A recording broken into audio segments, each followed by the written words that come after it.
You like it? Okay, Ay, ni Kwani. Your sister. No, Where tell her is she? tupig is ready. Yeah, tell her. Tupig is ready. Again, in na nasi. Kaya pala maturog, yung munapay nga. Kung nagkukwa, kita baka nababa-iron mo. Ito yung masarap na tupig ni Mama Lita. Every year gumagawa siya nito. Pag nabisita kami sa kanila dito sa trailer, pumasok muna ako, medyo mainit. Nagluluto sila, gumagawa sila ng tupig. Si Miss D naman ay nag-grill. Siguro nakita niyo siya doon. Nag-grill siya ng zucchini na nirekaduhan. At ito yung front deck, porch ni Ninong at Nininang, Papa Bebong at Mama Lita. Ito yung living room. At ito yung inattach nila, ginawa lang nila ito. Kinabit ko ito sa trailer.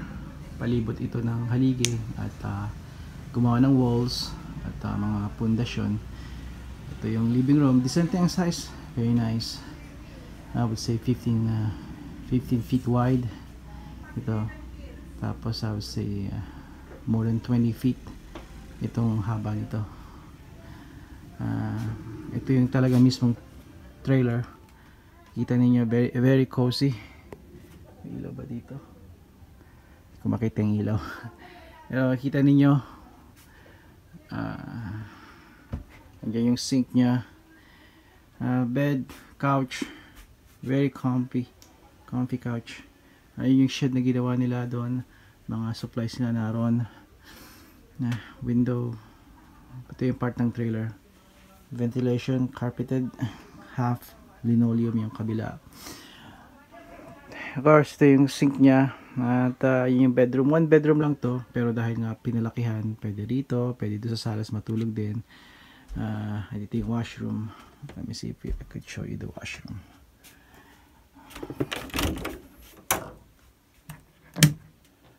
There you go.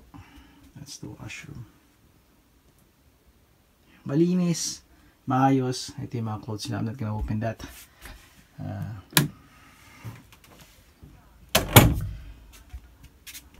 Watch your step. Ito yun. Dito ako upo muna. Magre-relax kasi nasa arawan ako all day. At magpapamuni-muni. I'm gonna play some 80s songs and 90s. Kaya yun.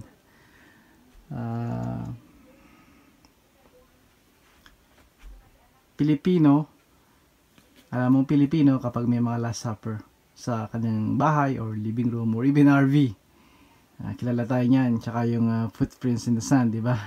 Ito yung last supper na karamihan ng Pilipino kinagalian, kinalakihan. Nanonood ba kayo ng Olympics? I'm not watching Olympics, pero I'm rooting for our kababayans at even dito sa Canada at even US. So minsan wala kang tulak kabigin kasi halo-halo dito tayo. Alam ko Filipino citizen, American citizen, Canadian citizen, di ba? Duals. Pero kaya ko nabanggit yun dahil sa controversial na ginawa nila dun sa opening at sa mga walk na nangyayari. We call it walk Olympics. I just heard dahil ang sports na kinagigiliwan ko, isa sa mga kinagigiliwan ko ay boxing, and I how very heartbreaking news yung nakinig ko na she has to quit dahil nakatikim siya ng yung boxing na Italian na representing Italy na boxer. She has to quit kasi dahil sa maling opponent niya na allegedly lalaki daw, pero I'm not surprised sa nangyayari ngayon. Kaya I hope na meron kayong yung standard you keep it, at ano man ang mangyari, may paniniwala kayo, lalo na tayong mga we know what's right. Stay with your belief standard at kung where you stand, dahil naniniwala ko na balang araw mawala itong mga woke na nangyayari ngayon. Pero hindi madali. Kahit maupo ang mga tama nating leaders tulad ng mga ni Poilievre at ni President Trump, it will take a while. Pero at least tama ang direction natin. Yun muna. And I'll start talking about politics again kasi I love that. I love discussing it. And I'll use my platform kahit simple lang, kahit maliit lang my channel. I'll start talking about it, politics, and dahil gusto ko nga. And again,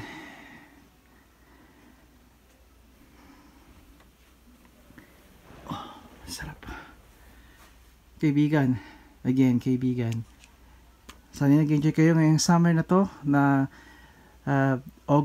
first week ng August ngayon. Officially, I believe August 6, August 7 ang official na kalahati na ng summer, na darating na natin ang kalahati ng tag-init.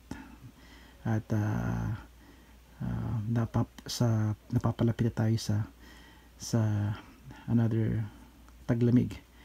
Pero the way I see it, gradually naman yun na dumarating. Kaya nakakapaghanda tayo. Sana na-enjoy nyo ito mga ganitong panahon kasama ninyong pamilya, or kung nagsosolo kayo, sana nakakagawa kayo ng paraan, or nag-enjoy nyo pa rin ito sa kabila ng nangyayari ngayon. Right? Always find something na mag-inspire sa inyo. Sa mga kaibigan ko na hindi pa nakakating dito sa North America, we always find something to do. Kaya hindi man kailangan yung gumastos ng malaki rin. Ang dami dito mga options. Ang dami dito. Even just simply driving north, kami from Kalakhang, Toronto, we always drive north to see things, even as simple as a farmer's market. Magandang pakiramdam. Kaya minsan you have to really try things na magwo-work sa inyo. You don't have to spend or go to a hotel, mga expensive na mga rides, dahil may mga other options tulad nga ng sinabi ko, farmers market. There's some places tulad ng mga lugar, there's bawat town may mga events na nangyayari. For example, yung Rib Fest, and that's just isa lang yun. Even just sightseeing, seeing the north, lalo na sa fall, napakaganda pag-change ng color ng mga dahon ng mga majority maple trees. Siyempre may iba pa mga puno, di ba? Tulad ng birch tree at ng oak tree, and napakarami pa. Kaibigan, padayon.